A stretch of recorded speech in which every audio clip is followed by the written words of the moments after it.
What is going on, guys? It is Ricky here, and this is the first episode in a series I'm going to do. I talked about this before, and I decided I'm going to do it.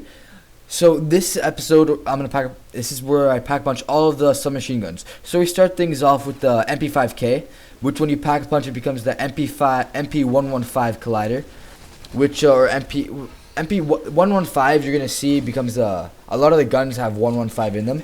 And when you pack a punch it, what you get is you get more damage, a bigger magazine, and a bit less recoil, and a longer range. And one thing I want you to do when you watch this, assume with every gun that you get more damage and range. And this gun, I would rate this gun a 2 on the 3-thing scale. Only a pack punches if you're desperate, like you just respawn after you got killed and you have nothing else to pack a punch. That's the only time I'd pack punches, because it's not something you want to pack punch, but it's not something that's like that you're gonna get killed. It'll keep you alive. It gets the job done. Alright, next up we have the MP40, which when you pack a punch it becomes the afterburner. And the effect of pack a punching this gun is when you put in the machine, you get more ammo, you get a sick design, and it doesn't shoot faster. It's just basically all you get is a larger magazine, but this is a lot larger than any other of the submachine guns. It has 64 shots, which definitely makes it one of the better submachine guns. It is more, I know not a World at War, it's more or less the same as the MP4 in World at War, except you had an uglier design. I like the designs in World at War better, but whatever.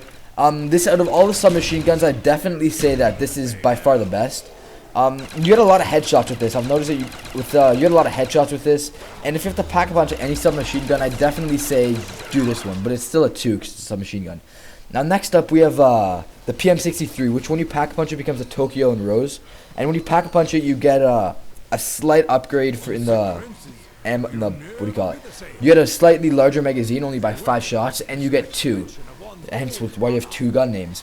Out of all of the submachine guns, I definitely say this is the worst, because dual-wield weapons usually have the accuracy isn't that great, and I personally hate it. It shoots too fast, and it doesn't have enough ammo, and you burn through ammo on this gun like it's nothing.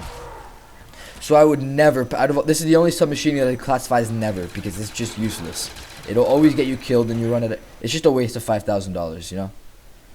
Now one thing that could make this gun better is if it had a bit more ammo and it had a larger magazine. If it had a larger magazine and more ammo, it might be in the desperate scale, not in the never scale.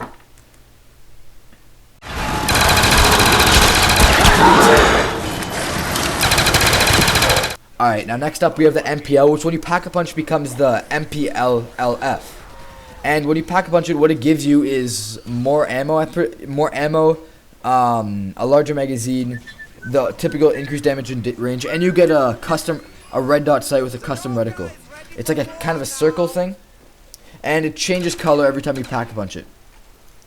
Now this gun, it's a submachine gun. All of the submachine guns except for Tokyo and Rose are gonna be a 2, because none of them are that good. And the one thing I don't like about this gun is you get a lot of headshots with it, but maybe it's just the sensitivity I'm playing on. But I've noticed that the red dot is really sensitive. As you can see there, it moves around way too much. I think it might just be my sensitivity, and that day I was still getting used to it. But I think it might be the gun. So I would this gun is if you're desperate, I would still take the MP40 over this gun. And next we have the Spectre, which when you pack punch becomes the Phantom. Now when you pack punch it, you get a reflex sight, which is one of the few guns that you get a reflex sight. You get like a star design for the reflex sight. You also get more ammo. You get an extended mag of 45 shots. And this gun also, I've noticed the reticle or whatever, it's really sensitive compared to what it is in online. Maybe it's just my sensitivity, but I've noticed that it's really sensitive.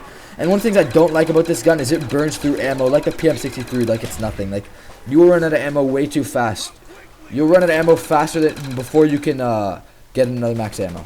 Next we have the AK-74U, which becomes the AK-74FU2. And considering how good this gun is in multiplayer, it's actually really bad in what do you call it? In zombies. And when its pack-a-punch is not too bad. It has 40 shots. It's pretty decent. It has a lot of ammo. It has a nice Chinese sight, or whatever language that is. It looks like some Asian sight. But the downside of when you Downside of it is of course it's a submachine gun. This is the second best gun to the MP40, but by itself without a pack-a-punch it's pretty bad with only 20 shots. But this is a pretty decent gun. I would recommend it if you have nothing else to buy and you have an open MP40 set. So next we have the Thompson, which when you pack-punch becomes the Gibbs-O-Matic. And this is also only for people who have the hardened edition of zombies. Now this gun, I would say it's alright. It's one of the better submachine guns in the game. When you pack punch it, all you get is a larger magazine and you shoot really fast. But this gun, it just shoots so fast, it runs out of ammo really fast. Now I would only recommend this if you're desperate.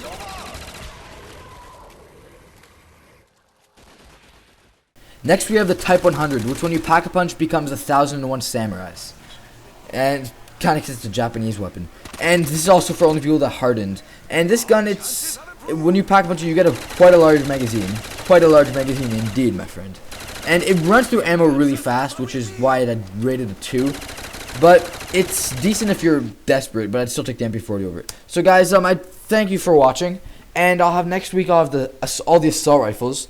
It's going to be pretty much, it's going to go every weapon. Every week there'll be a new weapon class. And it's going to finish off with the one that everyone wants to see, the special weapons, the ray gun and the thunder gun.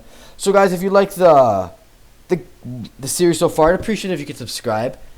And if you see something that I did that you didn't agree with, or you think differently about, please feel free to leave in the comments. I enjoy reading everyone's comments, like the 10 people that usually comment. But guys, I'll see you guys later with the assault rifles.